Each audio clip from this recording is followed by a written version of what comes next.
Ladies and gentlemen, welcome to part 2 of the Legends Golf Course full course vlog that we're giving you guys here today. Part 1, we finished up nicely, 1 under par, which is good. Got 4 greens in regulation, only the 1 fairway, but there was 2 par 3s, which helps us a little bit there. But a good start, 1 under par. We're here now for part 2 of this course vlog. This is intended to give you guys just a little bit more value into what I bring as a coach. Okay, as much as I love the technical side of the game, my real passion is just helping my players visualize what they want to do on the golf course a little better, what thoughts should be flowing through their head on the golf course, and really just good course management to get you throughout a round of golf. So without further ado, it's part 2. We're going to start off here with a par 4, 460 yards. Okay, this one's a poke. We're actually walking backwards here for the tee box. Let me get a tee, and let's take a walk together. It is absolutely gorgeous out here in Orlando. As if you guys don't know, I'm in New York, so at this time of the year, it is frigid to say the least. Actually, right now in New York, we just had a great weekend. I was in like the mid 50s or so, but still 85 and sunny is much better down here. So we're on the 7th hole here. Legends Golf Course, a little tight one. We have some homes down the left side.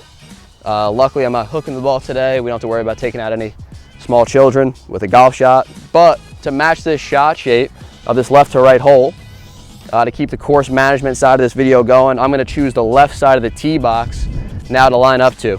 Okay, this wind is just picked up once again here. A little into the face. I'm going to want to flight it just a little bit lower when I'm hitting this cut shot like I'm going to here now to match this left to right hole shape. If you hit the high cut, sometimes if it's into the wind a little bit, you're going to get caught up in the wind. It'll flare out on you and get offline. So I'm going to be conscious to keep this thing a little bit low. Once again, I'm just lining up the left side of this hole with my feet line and my shoulder line. Club face is pointing right down the heart. And just good smooth tempo.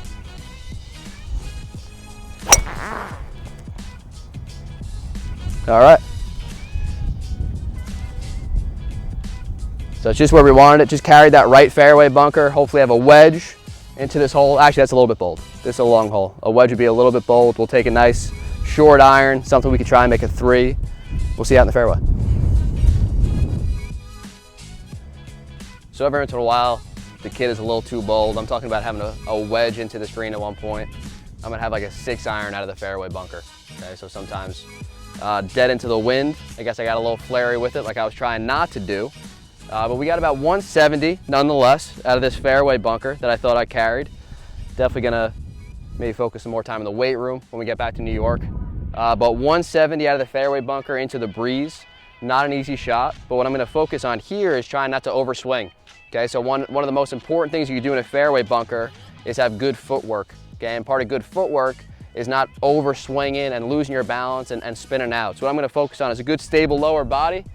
I'm gonna pick a target and then just commit, but it's gonna all start with my foundation and my legs being nice and stable here.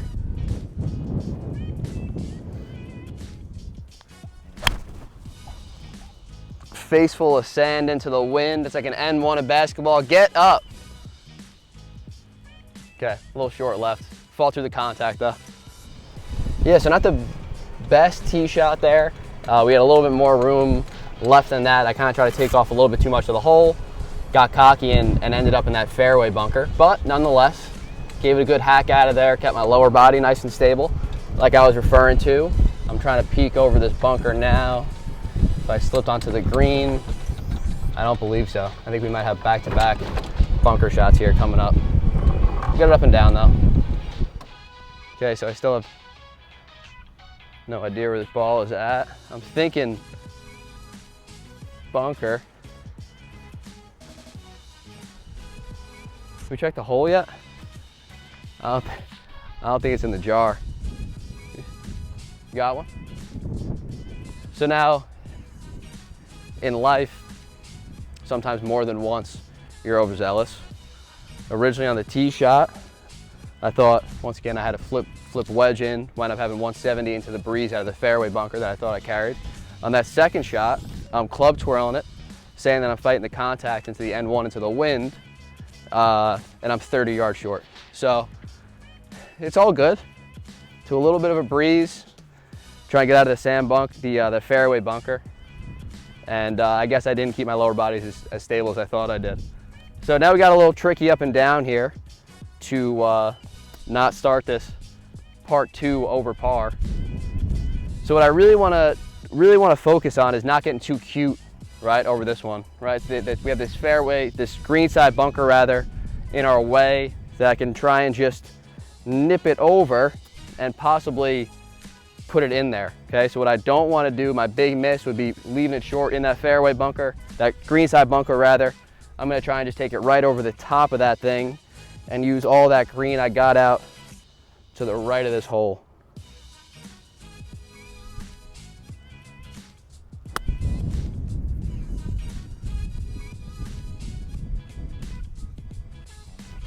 All right, we'll try and save one for par. So a little meat left on this bone, to say the least, for our 4 here. Can we blurp that out for PJ Superstar? I placed that down. I didn't throw that. So yeah, I guess I did what I said though. I carried that greenside bunker. We definitely didn't take that into play. Got it back here to about pin high. Just a little more than you would like for your par putt. Now, my biggest pet peeve, and I'm going to say this after I hit 2 shots short of where I wanted to, is leaving a par putt short. Okay, if you leave it short, you don't have to be a genius to know that there's no chance of it to go in, right? So I'm going to at least give this thing a chance, I promise.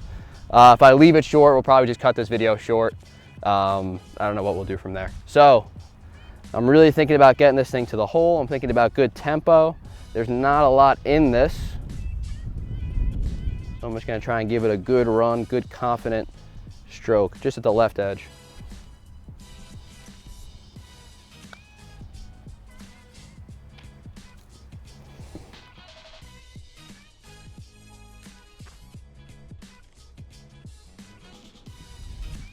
Didn't leave it short.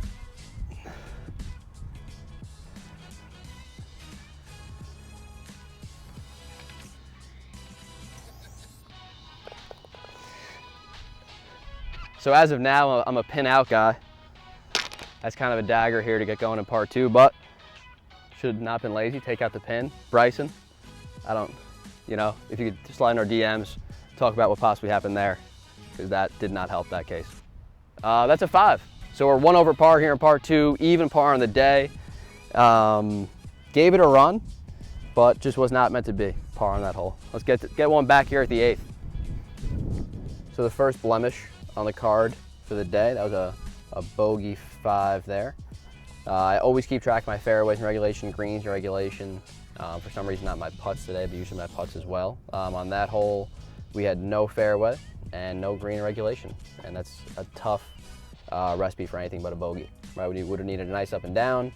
The damn pin might have had something to do there with that one getting knocked out, but it's laziness on our end to not pull it out. So you will not be seeing a pin in for the rest of the day today, that's for sure, the rest of this course vlog. So we're on the 8th hole though now, a very timely par 5. We're gonna go get a birdie right on top of that bogey, so we won't be over par for long in this part 2, but pretty straightforward. Let's go make a 4, maybe a 3. So I played out here last year. We actually have a course vlog up there from our round last year with Brandon from Balanced Performance.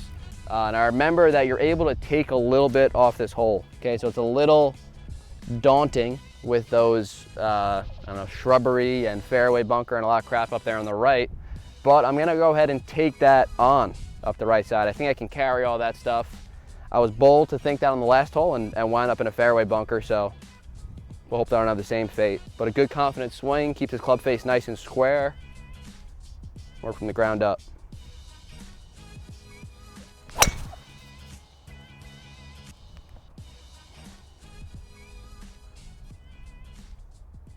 All right, that should do.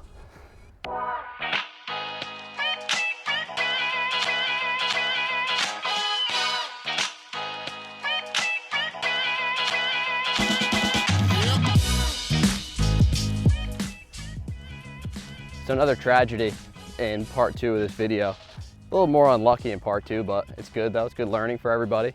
Thought I carried all the crap. Turns out if I even carried all the crap, that there were to be more crap. So not the best memory from the last time I played here, but we're actually also kind of stymied behind the tree, but kind of not. I'm gonna have to play a big old cut to try and get this thing back on the map. So I'm gonna start it out way left of my target. So the first thing I'm gonna do when I'm thinking about a shot like this is picture my starting line, okay? So for Mike's sake behind the camera, if I start this too close to this tree, we could be out without a cameraman for the rest of this trip. So I'm gonna make sure I start this thing out plenty left, okay? So I'm gonna pick my target line. I'm gonna line my club up there first, my feet to follow, and then I'm gonna go ahead and let this club never pass my hands. I feel Mike very hesitant in my backswing already. I can't blame him, but we should be good. Come on now. Come on now. All right, up on the left side, we'll take that. All right, so we made it. You know, I was hitting that high cut up against all that shrubbery over there. Stayed off the path, which was good. I thought I was gonna hop right off this path into the weeds, so it came up a little short. Was able to get enough spin on it. I'm gonna try to not cheat and move this leaf. I think we're good. So Mike, let's take a walk up here, man. Let's take a look at this green, okay? So these are the ones where course management wise, getting through a round, we just made our first bogey of the day, and we have a very realistic chance of making a pretty simple up and down to get that shot right back. So this is a shot that you really want to take seriously. It's big for the momentum of your round. And what I'm doing now is just like what I've been talking about all day, is gonna pick out my spot that I'm landing this ball on the green, okay? So I'm now noticing that this green is slanting pretty hard back towards this pin. So I'm gonna land it well short and well right, okay? If I land this thing anywhere left to that green, I don't know how well you guys can see undulation on there, but that's just gonna kick off left and probably gonna give me a chip left for my fourth shot, okay? I'm looking for a tap-in birdie. Would be nice that I could probably fling up the flag stick again. I'll take the walk back now. This is easier said than done to do all this, right? I'm a pretty fast player usually, and if you're playing in a group, I know that feeling of not wanting to be that guy and walking up, but there's an art to it of, you know, just taking that second when the other guys are going, the other guys are thinking about their shot. Just a little walk up there like that should play a lot of dividends. So we'll keep it rolling right through here. Now, I just saw where I wanted to land it. I'm gonna be short right of the hole. The lie is pretty good.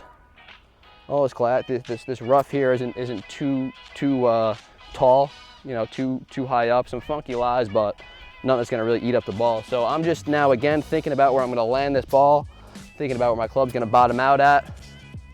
Then I'm just gonna go ahead and truss it, try and make this 4.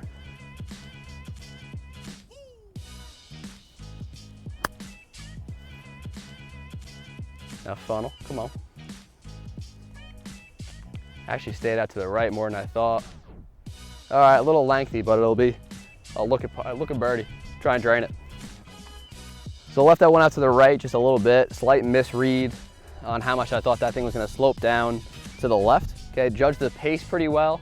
Got it to about pin high, but I would still love just a little less from that distance, right? I let off this last little segment talking about the importance of bouncing back after that bogey. Pretty easy up and down opportunity to get that right back, and left just a little bit more on this than I would like, but we still have a putt at our 4, which is always good. So Mike will keep this rolling right through. I don't see too much in this putt. Pretty flat. I like where Mike's head is at. Stuff like that doesn't show up on the scorecard, ladies and gentlemen, but it's just priceless, priceless.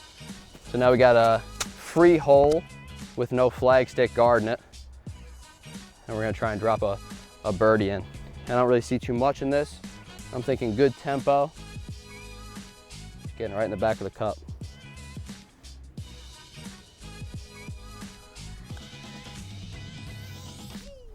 Oh, man. All right, so a little low the whole way. Definitely was going just a touch right. So I missed my spot, and a good way to picture that, and a putt like that it's a decent putt, but it was never high enough at a foot away from the hole. So what I like to talk to my students about a lot is a foot to 6 inches away from the hole, the part that really matters the most, what line is your ball on? So technically, my ball was low the entire way, okay? Because when my ball got to a foot away, if that putt was breaking left to right, and my ball's in the center, 6 inches away, it's gonna miss low to the right, okay? So it didn't seem like too bad of a putt. It's not too bad of a putt. We'll take the 5 there, but it never technically got on the intended line or the correct line in order for us to make it. We'll take our 5 and keep it moving. So we're on the 9th hole here at Legends, 420 yards from the back tees. Looks like a little dog leg left, so we're gonna try and hit a draw up the right side there. I think the common trend today is I'm gonna be on the right side of this tee box once again. My natural shot shape is turn it over just a touch for that draw swing. So we're gonna try and do that here. So my swing thoughts in regards to hitting a draw or really just hitting it pure in general is a lot of club face awareness, okay? So what I'm gonna do as a pre-shot routine is go to my post-impact position here and make sure that the leading edge of that club, the bottom of that club, is lined up with my spine, okay? If I'm blocking it just a bit that day, the club face is gonna be open relative to it. If I'm pulling it that day, it's gonna be closed. So I'm trying to feel that through the ball post-impact, that club is nice and in line with my spine. I'm also gonna try and avoid getting eaten alive by mosquitoes back here. It's a little swampy. So let's try and we'll make this one quick. Good square club face. Nice high draw.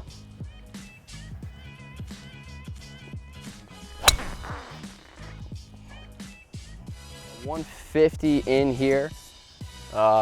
Just be a stock 9-iron we're gonna go with. It's a cool hole. We got a little water short right, so we're gonna be sure not to fan one here. But the pin looks like it's in a pretty gettable position.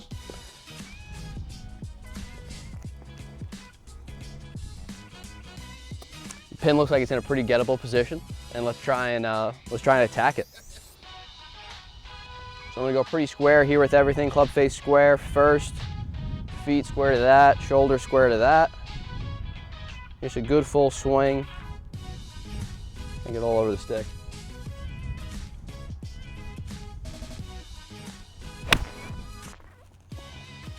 Left it out just a touch. See if it gets the pin high though.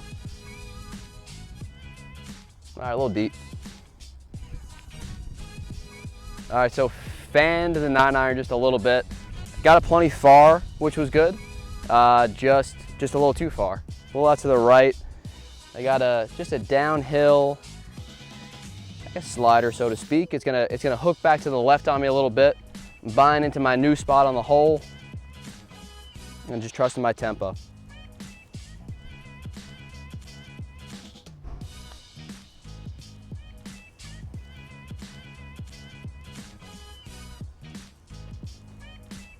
Just trust the tempo. Also, the flag stick is in. A little dangerous there after we rocked that one on 7, but I got nothing. We'll take it. All right, so we'd love to steal the 3 there on the 9th hole to get us back to 1 under par. That is huge. We're gonna find our 3 there. We had a fairway in regulation, green regulation. People, it's not a hard formula. If you hit fairways and greens, good things happen. If you don't, you make bogeys like I did on 7. So we got that birdie back. We're back to 1 under. That's a 36 on the front 9. We had only 2 fairways, which isn't too good, but we had 1, 2, 3, 4, 5, 6 greens in regulation. Now, it's pretty evident which one is more important, okay? As long as fairways are very important, it makes it easier to hit your greens. But if you're hitting the greens anyway, that's the one that we really have to see. So 6 greens in regulation kept me in it a little bit. The ball striking was good enough to get me a lot of birdie chances. Closed out 2 of them, and hopefully can get a couple under par on the back here and keep it rolling. But that's it for the front 9 of Celebration. It's not it for part 2 though yet.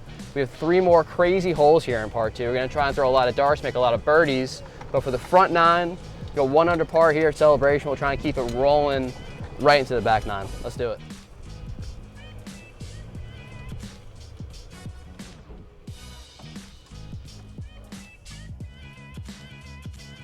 All right, so moving right along onto the back 9. This is the 10th hole here. Let me just glance over at our plaque. 425 pretty consistent around that number these last few holes. Looks like a little dog leg left. Once again, I'm gonna be on the right side of this tee box, trying to play my little draw off the right side. Mike is gonna get a good angle of my butt here. Oh no, actually moved up a little bit. So you guys should save the view of that. We're gonna go right down the line. I'm gonna aim down the right side of my feet and my shoulders. Good square club face. Play a big high draw off the right side.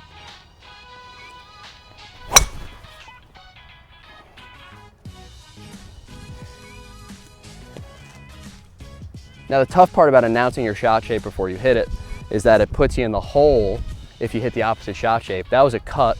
I came over the top and slapped at it a little bit, but it looked great. So if I would have said it was a cut, it would have been a lot cooler. But let's pretend that was supposed to be a cut. We're in the middle of the fairway, just not quite the high draw we were looking for. We're still gonna make 3 though, no doubt about that.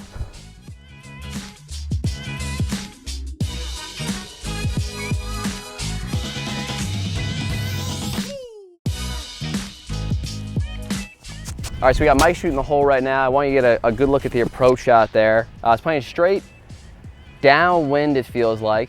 I got about 150 here, so I'm gonna play it pretty true to the number. Try and put a good swing on it. These M4s do go a mile. I'm still off camera. This is like some microphone magic right now. You guys are seeing just our audio quality where I don't have to be in front of the camera, and here I pop right back in. So we got a little downwind here. It's actually a little deeper, about 155. I'm gonna play a 150 shot. I'm just gonna pull out the 9-iron here. And the good problem to have here when there's water in front like that is when it really gets scary when you're into the wind there, right? You don't know how to flight it. If it gets caught up there a little bit, you get the hazard in front. So it's a good peace of mind being downwind with that water hazard in front. But Arnie designed this course, and Arnie's got greenside bunkers all on the backside of this green. So either way, you don't want to miss the green here. So I'm going to try and put a good flush swing on this 9-iron. Hopefully get it right to the stick.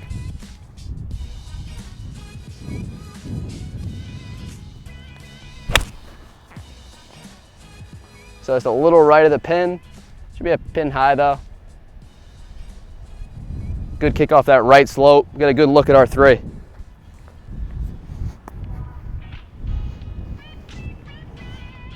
All right, so fanned it just a little bit on that 9-iron. But getting them to pin high today, which is good. Just a little open club face on everything. Ball's just leaking just a touch with the irons. Can't get it quite squared up. But pin high nonetheless, which is always good. This ball is definitely gonna break towards the water just a bit. That's usually gonna be the low point, right? So when people ask why the ball breaks towards the water, usually water's always gonna settle at the lowest point, right? So the lowest point of this area over here is gonna be down to the left where this water's at. So I'm gonna play this thing up to the right. I'm gonna pretend that hole doesn't exist, just my intended target line.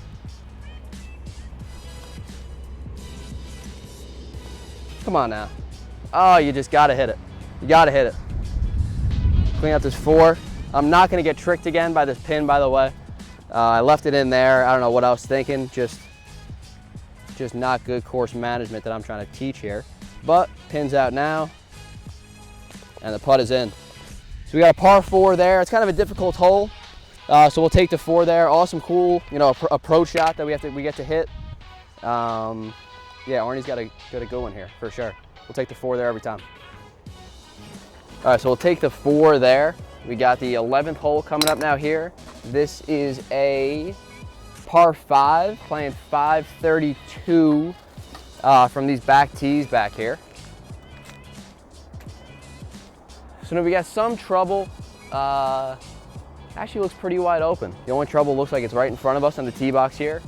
So for the first time today, your boy's gonna go to the left side of the tee box now. So I'll shift over here to the left side. Once again, if I'm over on the right side of this tee box, visually, it just brings this crap in front of me into play just a little bit. So make sure you don't screw yourself on the tee box. You get to pick where you wanna place the ball. This is the only time that you get to do that in the golf course. So definitely take advantage of it. So the same thing, I'm gonna try and turn one over here, up the right side. I'm gonna have my club face aiming square, shoulders and feet aiming a little bit right, and just really try and finish through it this time.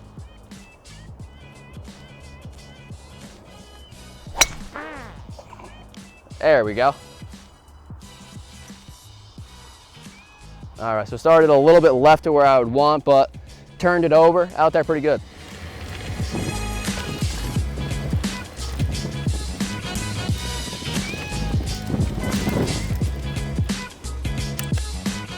All right, so we got that up there pretty good.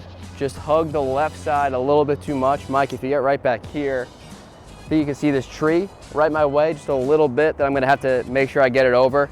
That's why I'd like to get it out to the right just a little bit more, have a clear angle here, but really shouldn't be in my way too much, I don't think. So we got a little bit of a mud ball here. I'm gonna hit this 5 wood for the first time today. And we'll see what happens here. When you're hitting a fairway wood though, right, I would say that my #1 tip for hitting a fairway wood would be a stable head, okay? So as you're creating speed, usually with the fairway wood, you're trying to create so much speed that there's a lot of head movement, right? The head moves forward, your club gets very steep, and being that the club is so long and it has such a little loft, having a steep move at the ball is gonna make it very difficult to hit. So what I want you thinking about is as you're creating speed, your head is gonna stay nice and stable and behind ball line, all right? So I'm gonna try and aim up the right side, hopefully play a little bit of a draw up at the stick.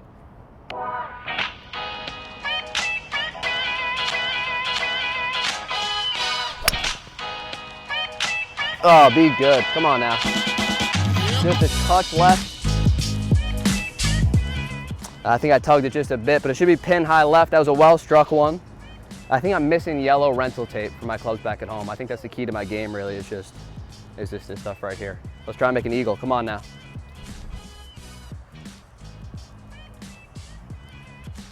All right, so we got that to pin high, which was a good shot from back there. That was a good solid 5 wood. Just pulled it just a touch, or we would be having a nice eagle putt here. But we're gonna try and get this thing up and down nonetheless. So we got a little bit of hard pan over here. It's gonna be tough to get it as high as I would want. But when you're thinking about these shots, when you're really trying to make sure that the leading edge stays low enough, right? When you're hitting off hard ground, what's usually gonna happen is the club hits the ground, it bounces up, and then the leading edge of the club catches the middle of the golf ball. Okay, if that happens, you're gonna scull it. So what I wanna do is I play these shots like bunker shots, okay? So when I know that I need to have that leading edge really low, I'm just gonna really, really make sure I hit down on that club, keep that leading edge low enough, and hopefully get a nice, high, soft trajectory off this little touch wedge shot.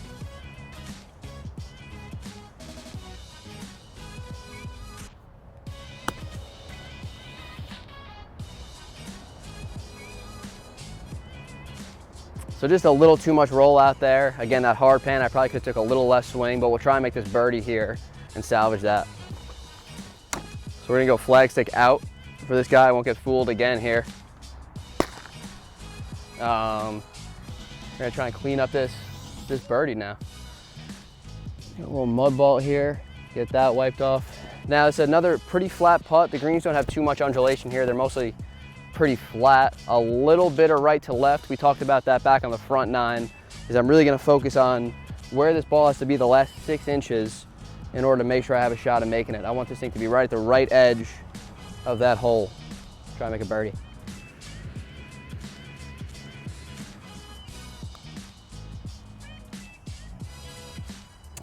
A little more speed, a little into the grain, a little uphill. All right, we'll take the 5 there. All right, so we got the 5 there. It's a good par. 2 fairways and 2 greens hit in regulation through the first 2 here, which is solid. So we want to keep that rolling. 2 good pars to get the backside started. Still 1 under par for the day. And we have an awesome par 3 here. You guys are going to get a better look at it when we're driving up to the tee box. There's some really good views, but nice big greenside bunker front left. That's really, really pretty. Might not be that pretty if I go into it, but it's definitely pretty to look at. And awesome water short of this hole again. Really a breathtaking par 3, and another shout out to the king. This place is a gem, that's for sure. Let's try and make a birdie, come on now. We got 165 on this hole. I'm gonna take an 8-iron and a 7-iron up there, depending on what the wind's doing. It feels like it's hurting a little bit. The pin is back left, so I definitely want to get it all the way back there, trying to have a good putt at a birdie. I think I'm gonna hit a smooth 7 back there. This wind's coming at us a little bit. The bunker is short, the water is short. I think I'd rather be just over that pin a little bit if I got to miss somewhere. So I'm gonna take a good smooth one of these instead of having to try and absolutely murder that 8 into the wind. Hopefully a good stick one, make it 2.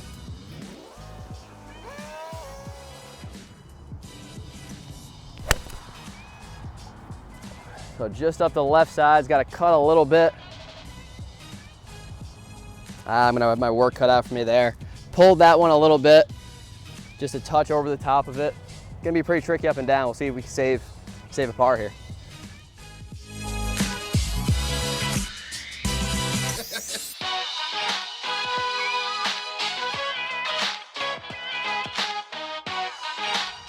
All right, guys, we missed just a little deep here. We had the bunker short, we had the water short. So I wanted to take that 7-iron, make sure I had enough club. I definitely had enough club, and now I have a dicey little downhill chip shot. So just like the chip shot on the last hole, I have to get the leading edge low enough here. The ball's sitting down a little bit. So I'm just gonna feel like I just kind of chunk one out of there, let it roll down the hill, right at the flagstick.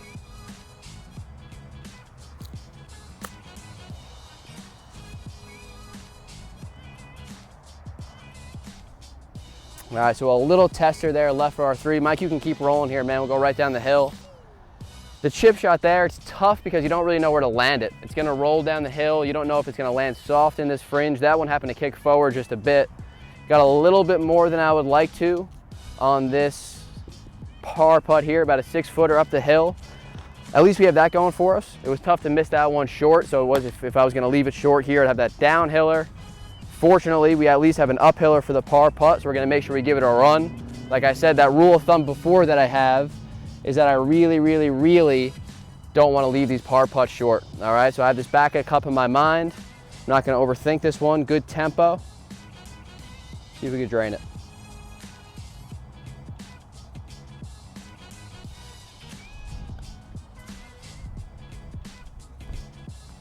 So I did what I said I shouldn't do. Left it a little bit short, never had the pace necessary. And that's a bogey, ladies and gentlemen. Tough one, tough one. All right, so not the best way to end part 2 there with that bogey. Tough hole, didn't leave myself in the best position there. But we are even par though. 1 over on the back, even par for the day. That's gonna do it for part 2 of the course vlog. I hope you guys have enjoyed it so far. Please come right back for part 3 of the course vlog. 13 through 18, you thought that you've seen birdies made before in a course vlog. You've not seen birdies made in a course vlog. It probably, what do we have, 6 holes left? You're gonna see 6 birdies. So I would want to come back for part 3 if I were you, and I'll see you over there. Thanks again for tuning into part 2.